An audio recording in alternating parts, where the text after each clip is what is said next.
मिनश्शैतानिर्रजीम बिस्मिल्लाहिर्रहमानिर्रहीम वलौ अन्ना नज़्ज़लना इलैहिमुल मलाइकता वकल्लमहुमुल मौता वहशरना अलैहिम कुल्ला शैइन क़ुबुलन मा कानू लियुमिनू सदक़ल्लाहुल अज़ीम। आज हमारा तफसीर कुरान का 8वां पारा है और इसकी इब्तदाई कलिमात में ही ये सूरह अनआम पीछे से चली आ रही है।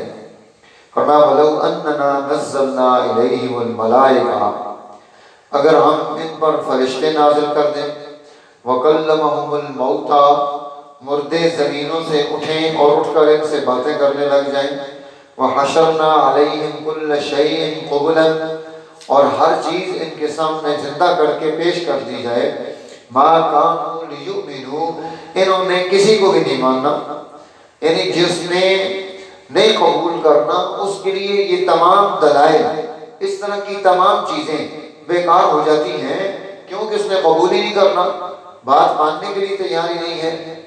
और उसका कौवा जो है सफ़ेद है, उसने कहा मेरा कौवा सफ़ेद है कि ठीक है नहीं मानना। फिर कुरान हकीम ये रहनुमाई देता है कि देखो अल्लाह ताला ने दुनिया में अंबिया भेजे, तो दुनिया में दो तरह की कुव्वतें हर वक्त चल रही हैं, खैर की कुव्वत, शर की कुव्वत, जालिम कुव्वत, आदिल कुव्वत, ये कुव्वतें हमेशा चलती हैं।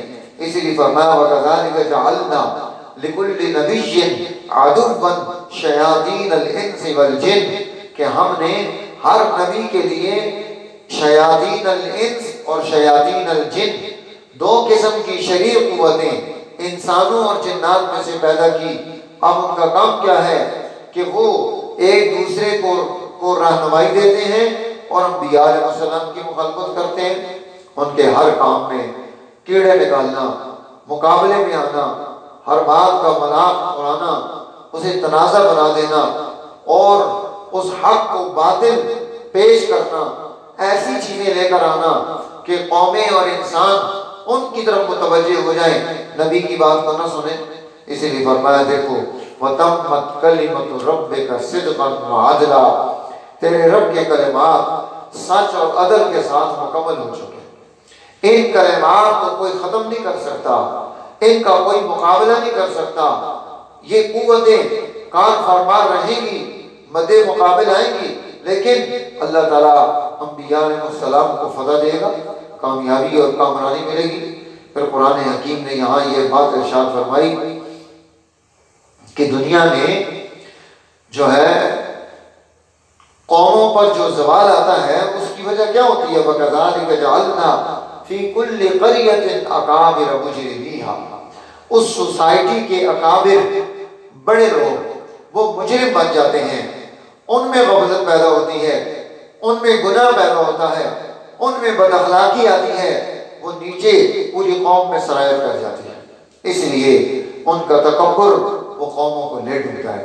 फिर कुरान हकीम ने यहाँ सूरह अनआम की ये आयत बयान फरमाई, वइज़ा जाअतहुम आयतुन क़ालू लन नुअमिना हत्ता नुअता मिस्ल मा ऊतिया रुसुलुल्लाह, ये रुसुलुल्लाह और उसके बाद वक्फ़े लाज़िम है, आगे है अल्लाहु आलम हैसु यजअलु रिसालता, कि वो कहते थे कि जिस तरह जनाबे मोहम्मद रसूलुल्लाह सल्लल्लाहु अलैहि वसल्लम पर वही नाजिल होती है, कुरान नाजिल होता है, फरिश्ता आता है, हम में से हर एक के पास इसी तरह से आता।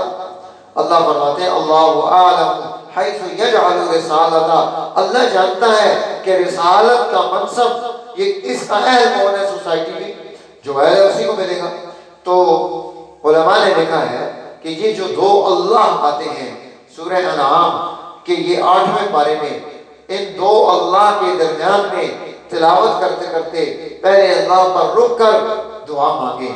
इस जगह भी अल्लाह ताला दुआ को कबूल करता है। मुख्तलिफ मकामात हैं दुआ के कबूलियत के, दुआ पर भी बहस करेंगे किसी वक्त में। इसलिए कुरान हकीम की तिलावत करने वाली ख़वातीन और मर्द हज़रात वो यहाँ पर दुआ भी मांग सकते हैं। अल्लाह ताला अमल की तौफीक नसीब फरमाए। फिर कुरान हकीम ने हमें यहाँ ये बात इरशाद फरमाई, कुल फलिल्लाहिल हुज्जतुल बालिग़ा, आप ये बात कह दें कि अल्लाह की हुज्जत बालिगा ये पूरी हो चुकी, मुकम्मल हो चुकी, वाज़े हो चुकी, दीन को और इसके तमाम अहकामात को वाज़े कर दिया।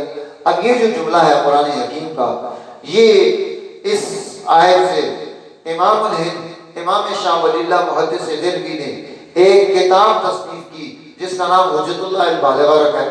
बड़ी ज़बरदस्त किताब है, शाहकार है, दीन का तारुफ, उसके अहकाम का तारुफ और उसके असरार और रमूज के साथ और उसकी खूबियों के साथ जब इंसान उसे पढ़ता है तो फिर उसे पता चलता है कि दीन है क्या।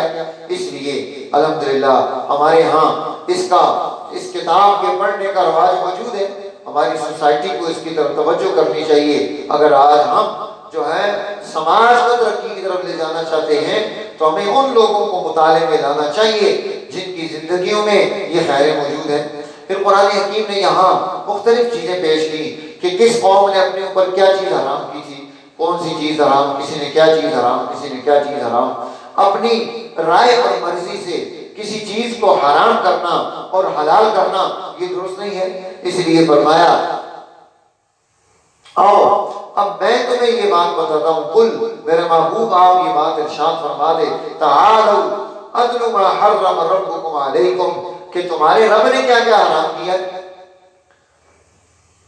उसमें से पहली चीज फरमाई अल्लाह तुश्रिकू बिल्लाह, शिर्क को तुम्हारे रब ने हराम किया है, माँ बाप की नाफरमानी को हराम किया है, औलाद का कत्ल करना ये हराम किया है, बेहयाई की तरफ जाना इसको हराम करार दिया है, किसी जान को कत्ल कर देना इसे हराम करार दिया है, और इसी तरह यतीम के माल को खा लेना इसे हराम करार दिया है, और इसी तरह फरमाया कि इंसाफ को छोड़ देना, जुल्म को कायम करना यह हराम करार दिया है। और फिर फरमाया कि अगर तुम कोई बात करते हो फादिलू, दुरुस्त सच और अदल की बात करो, ये तो अल्लाह ने तुम्हें कहा है, इसके मुकाबले की चीज को हराम करार दिया। और इसी तरह वायदात की पासदारी न करना यह हराम करार दिया है।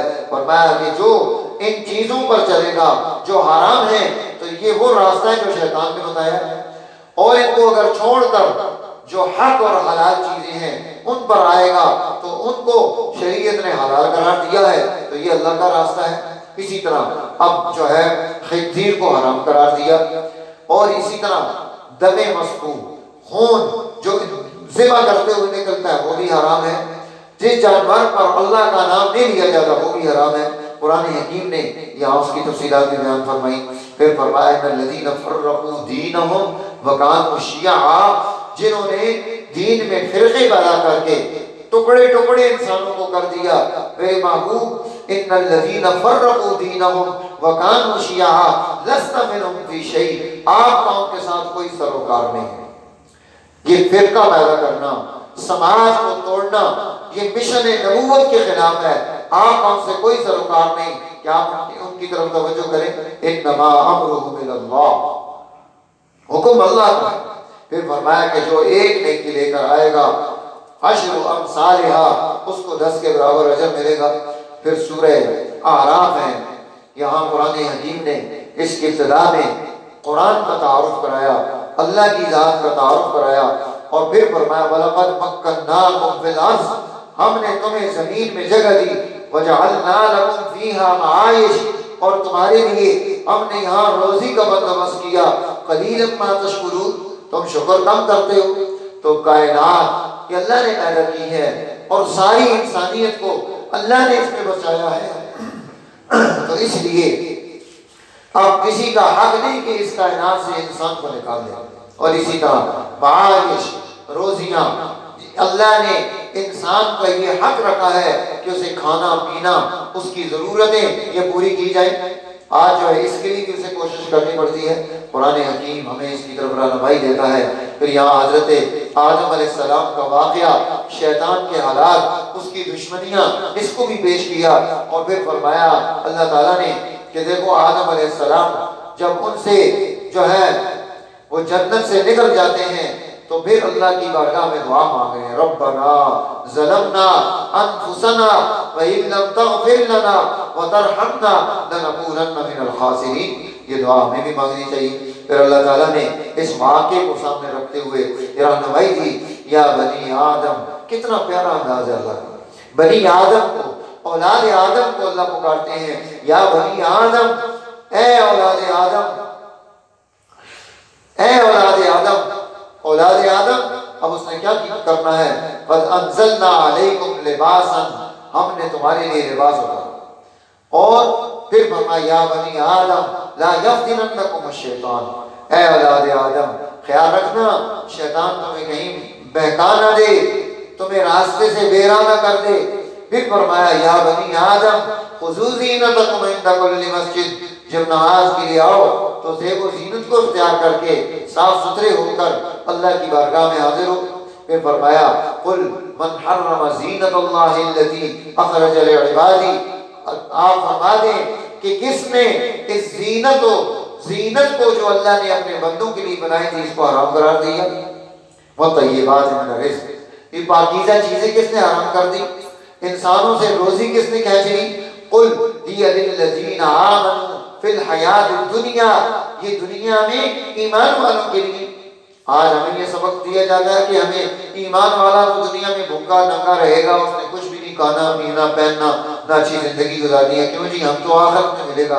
अल्लाह फरमा रहे हैं हिया लिल्लज़ीना आमनू फिल हयातिद दुनिया, ये दुनिया में भी ईमान वालों को अल्लाह ताला ये सारी नेमतें अता करता है खालिसतन यौमल क़ियामा, और काफिरों को भी यहाँ दुनिया में मिल रहा है, लेकिन ईमान वालों को वहाँ पर सिर्फ ईमान वालों को अदा किया जाएगा।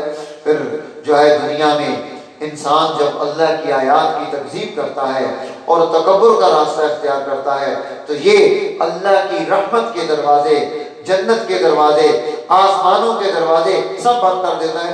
इसलिए फरमाया इन्नल्लज़ीना कज़्ज़बू बिआयातिना, जिसने हमारी आयात को झुठला दिया, वस्तकबरू अन्हा, तकब्बुर का रास्ता इख्तियार किया, ला तुफ़त्तहु लहुम अबवाबुस समा, आसमान के दरवाजे उसके लिए नहीं खुलेंगे, वला यदखुलूनल जन्ना, न जन्नत के दरवाजे खुलेंगे, हत्ता यलिजल जमलु फी सम्मिल खियार, यहाँ तक कि ऊंट वो सुई के उस सुराख से निकल जाए, जैसे इतना बड़ा ऊंट सुई के सुराख से नहीं निकल सकता, इसी तरह इंसान वो उससे महरूम होगा जिसके अंदर ये खामियां पैदा होंगी। फिर यहाँ सूरह आराफ के बारे में मुख्तलिफ अक़वाल हैं। अल्लाह जो है सहाबा किराम रिज़वानुल्लाह अलैहिम अजमईन, हज़रत अब्दुल्लाह इब्न अब्बास, अब्दुल्लाह इब्न मसऊद रज़ियल्लाहु अन्हुम, इन लोगों ने जो राय पेश की कि जिनकी नेकियां बढ़ जाएंगी जन्नती, जिनके गुनाह बढ़ जाएंगे जहन्नमी, और जिनकी नेकियां और गुनाह वो अलग अलग रहेंगे, वो एक जैसे हो जाएंगे, तो वो जो है वो क्या होंगे? वो जो है आराफ में आकर रहेंगे। इसको आराफ कहा है कि वो एक ऐसी दीवार जो जन्नत और जहन्नम के दरमियान होगी, इसे आराफ कहा। फिर कुरान हकीम ने फरमाया ला लहुल खल्क़ वल अम्र, सुन लो कि जो है मखलूक भी अल्लाह की और हुक्म भी अल्लाह का चलेगा, किसी और का हुक्म नहीं चल सकता। फिर यहाँ अल्लाह ताला ने अंबिया अलैहिस्सलाम के सय्यदना नूह अलैहिस्सलाम, इसी तरह कौमों के हालात और वाक़यात को पेश करके रहनुमाई दी कि हमें उन कौमों के अंदर जो जो गुनाह थे उन्होंने उन गुनाहों को इख्तियार किया, वो दुनिया सफ़े हस्ती से मिट गए, हमें उन गुनाहों से तौबा और इज्तनाब की ज़रूरत है। तफसीलात हैं, अल्लाह ताला उनकी तौफीक नसीब फरमाए। आखिर दवाना।